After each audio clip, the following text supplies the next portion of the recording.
Your brain tells you a story. It's a comforting, quiet little lie that feels so incredibly true in the moment that you just can't resist it. It's that whisper that says, hey, don't worry about this now. Tomorrow you'll be different. Tomorrow you'll be better. But what if that story is the most dangerous one you'll ever believe? Come on, you know the feeling. That big project, that tough conversation, that trip to the gym, that exact moment you chose the easy comfort of right now over the hard work of later. We have all been there. It feels like a tiny decision, right? Just a small delay. But what's really going on inside your head? Well, that's a whole other story. That's right. This whole procrastination thing, it's not a character flaw. It's not you being weak or lazy. It's actually a biological survival instinct. It's like you're running ancient software on a brand new computer. Your brain is actively, and I mean actively, trying to protect you.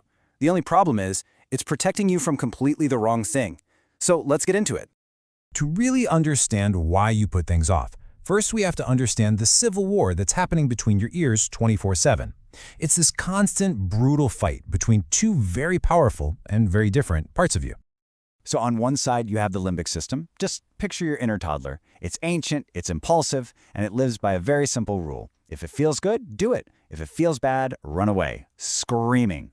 Then, on the other side, you have the prefrontal cortex. That's the adult in the room. It's the CEO of your brain, trying to make long-term plans and control those impulses. So what is procrastination? It's what happens when the toddler has a total meltdown and the CEO just completely loses control of the situation. And this is where it gets really interesting. We have to talk about this little almond-shaped part of the brain called the amygdala. Think of it as your brain's smoke detector. Its one and only job is to scan for danger, a predator in the grass, the edge of a cliff, and hit the panic button to trigger that fight or flight response and keep you safe. And here is the absolute kicker. Your amygdala is, well, it's not very smart. It literally cannot tell the difference between a saber-toothed tiger charging at you and an intimidating spreadsheet you have to finish. A task that feels boring or difficult or one you're afraid you might fail at. To your amygdala, that's a real threat. And when it senses a threat, its only goal is to make you escape, right now. And you know, this isn't just some cool theory. An MRI study published in Psychological Science found a direct physical link. Turns out, people who are chronic procrastinators tend to have, on average, a bigger amygdala. This suggests their brains are literally hardwired to be more sensitive to these negative feelings, making that urge to run away, that urge to procrastinate, even more powerful. So, your brain's alarm goes off. You run. You escape that scary task by opening up social media or watching some cat videos, and in that one moment, you feel it, don't you? Relief. But that relief, it comes at a very, very high price. So here's the loop. You face the task. Your amygdala screams, danger, and you retreat to something easy and fun. That escape gives your brain a little shot of dopamine, the feel-good chemical. And what does your brain learn from this? It learns, hey, avoiding that task made us feel good. We should do that again. It's a simple, powerful, and incredibly dangerous lesson. Because of course, the task is still there. Only now it's bigger, it's scarier, and it's brought along its nasty little friend, guilt. The loop just gets stronger every single time. Just think about that for a second. We're not putting off the task. We're putting off the bad feelings that come with the task. Procrastination is not a time management problem, it's an emotional regulation problem. You're using avoidance as a really bad coping mechanism. Okay. So we avoid tasks to feel better now. We get it. But how on earth do we justify this to ourselves? How do we live with the fact that we're just dumping all this work onto our future self? Well, it turns out our brain has a fascinating and, frankly, a kind of disturbing little trick up its sleeve. This little gem comes from Dr. Hal Hershfield over at UCLA, and his work is a total game changer. He discovered this thing called temporal self-discontinuity. It's a fancy way of saying something really simple. Your brain thinks your future self is a completely different person, a stranger. And get this, you don't have to take his word for it. He's got the brain scans to prove it.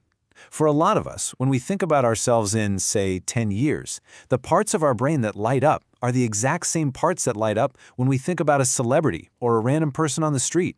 There's an empathy gap. Why would you do a favor for some stranger you don't even know? And that is the whole secret right there. When you say, I'll do it tomorrow, your brain isn't just postponing a task. It is literally offloading it. It's handing a giant pile of work to a stranger that it doesn't really know and, frankly, doesn't really care about. And of course, that makes it incredibly easy to do. Which brings us to the very core of this whole mess, the great lie itself.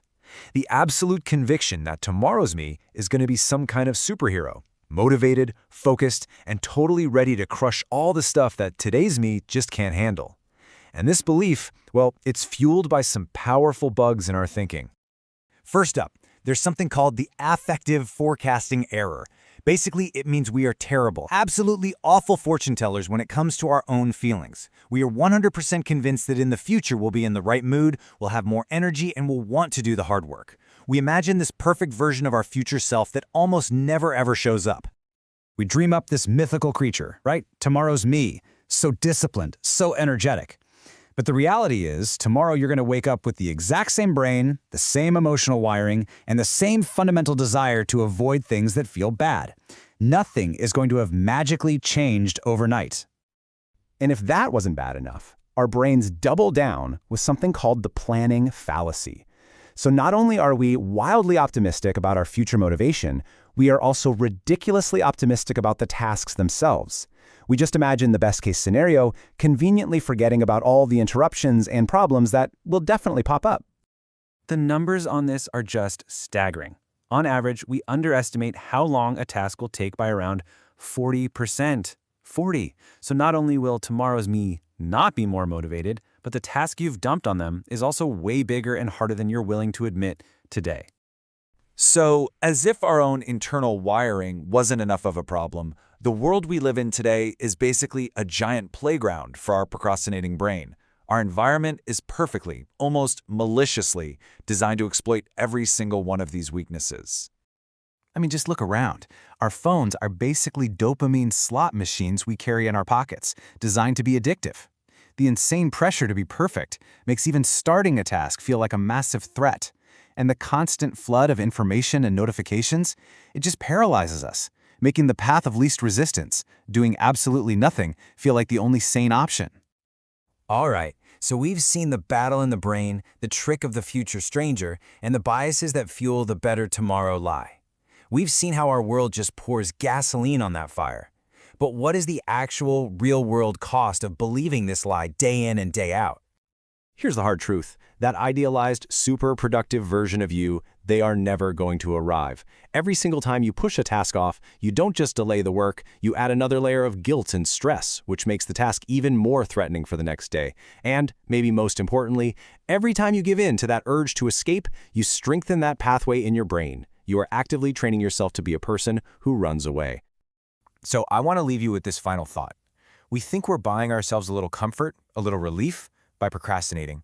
But every single time you delegate your problems to that stranger you call your future self, aren't you really just chipping away at the strength and resilience of the only person who can ever actually get the work done? The you that exists right here, right now?